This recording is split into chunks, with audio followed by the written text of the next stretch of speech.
Okay, so how on earth do you boil down an 864-page Russian masterpiece into just a few minutes? Seriously, that's the challenge with Leo Tolstoy's Anna Karenina.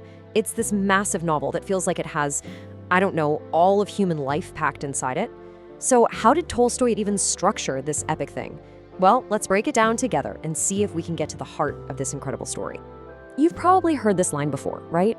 It's one of the most famous openings in all of literature. And honestly, everything you need to understand this novel is packed right into this one sentence. It is the key that unlocks the whole book. See, Tolstoy isn't just telling you a story here. He's basically launching this huge investigation into what makes people happy or miserable. And he's using the family as his personal laboratory to figure it all out. And true to that famous opening line, the story kicks off not with a happy family, but with one that's in absolute chaos.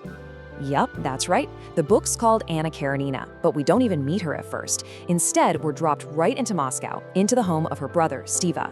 And things are not good. He's been caught having an affair, and his wife, Dolly, has found out. The whole household is in complete turmoil. So who do they call? Anna. She's this super respected, high society figure from St. Petersburg, and she's brought in to be the peacemaker, to try and patch up her brother's marriage. Okay, so this is the moment. This is where the whole novel just ignites.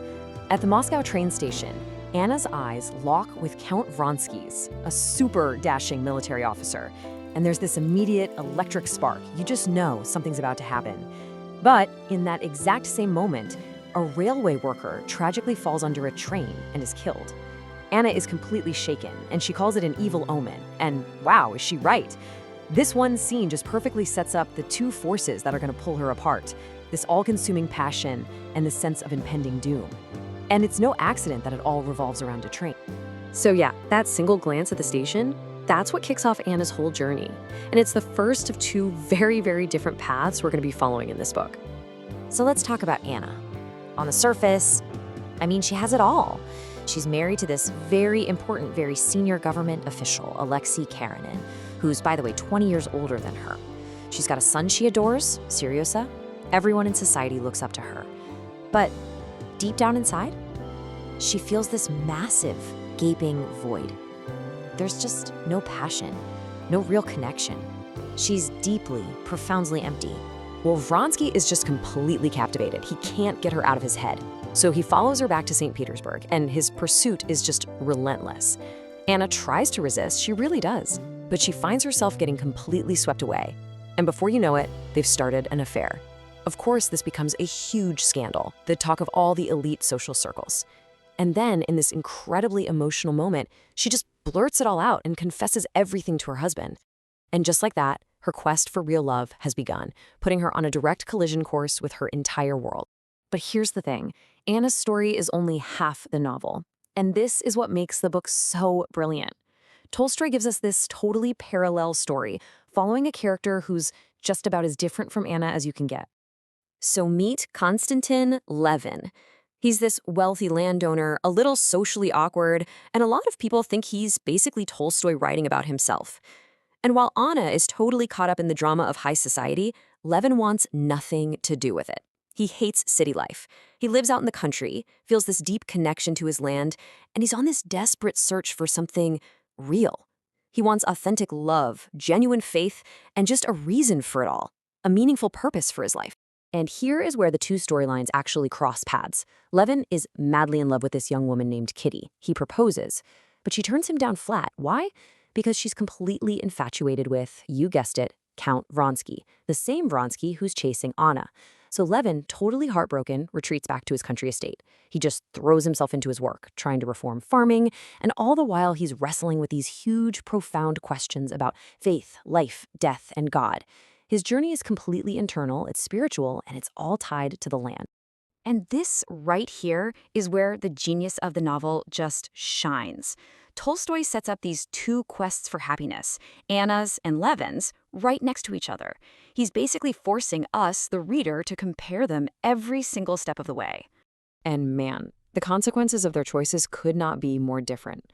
Let's look at Anna's world. She runs off with Vronsky, chasing that passion, but she quickly finds out that love alone isn't enough. Society completely turns its back on her. She becomes a prisoner of her own jealousy and paranoia, and she even starts depending on morphine just to sleep. Now let's look at Levin's world. He eventually reconciles with Kitty, and they get married. His life isn't easy. It's full of challenges. But he finds this deep, real meaning in his family, in working the land, and in his ongoing, difficult search for faith. When you boil it down, Anna's path leads to total isolation. Levin's leads to connection. So these two paths, they keep diverging and diverging until they reach two dramatically opposite endings. We get a tragedy and we get a revelation. And the craziest part is they happen almost at the exact same time. For Anna, her whole world just shrinks and shrinks until there's nothing left but this tortured, all-consuming relationship with Vronsky. She's a total social outcast. She's even barred from seeing her own son. She becomes absolutely convinced that Vronsky doesn't love her anymore. In her mind, she's lost everything, and her grip on reality just fractures. So, in a state of total confusion and despair, she goes back to a train station. And remembering that evil omen from the day she first met Vronsky, she throws herself under a passing train. And it's just as Anna's story comes to this tragic, awful end that Levin's story finds a profound new beginning. His long, agonizing search for purpose finally pays off. You know, after all that searching, Levin doesn't find his answer in some philosophy book or through some grand gesture. Nope, he finds it in a simple conversation with one of his peasants. The peasant basically says that we shouldn't live just to fill our bellies, for ourselves, but we should live for God, for our souls. And for Levin, it's like a lightning bolt just hits him. It all clicks. He realizes that a meaningful life isn't about chasing his own desires. It's about living for something bigger than himself. It's not some flashy, exciting answer, but for him, it's this deep, life-altering sense of peace. So what are we supposed to take away from this massive, monumental story? Why is it that more than 100 years later, this book still captivates and frankly haunts us? Well, I think it's because in these 864 pages, Tolstoy manages to explore just about every single part of what it means to be human. It's not just a book, it's practically a universe in itself. He just masterfully weaves together all these huge themes. You've got social hypocrisy versus trying to live an authentic life. You've got adultery and betrayal. You've got faith versus doubt, family, marriage, the city versus the country. And maybe most importantly, this clash between carnal desire and a deeper spiritual kind of love. And he uses Anna and Levin to explore every single one of these ideas from all sides. And the novel's impact is so huge that, believe it or not, its famous first line has actually jumped out of literature and into the world of science and statistics. It inspired something called the Anna Karenina principle. And the idea is pretty simple. For any project to succeed, whether it's a marriage, a business, whatever, a whole bunch of things have to go right. But for it to fail, all it takes is for one single thing to go wrong. So in the end, Tolstoy leaves us with this powerful and honestly pretty unsettling question. On one hand, he shows us Anna, who breaks every single rule for a passionate love that completely destroys her. And on the other hand, you have Levin, who follows the rules, the path of faith and family, to find a kind of peace, even if it's a difficult and imperfect one. The novel doesn't give us an easy answer. Instead, it turns the question over to you, the reader, and asks, which path holds the real key to happiness? Which life, which pursuit truly matters more?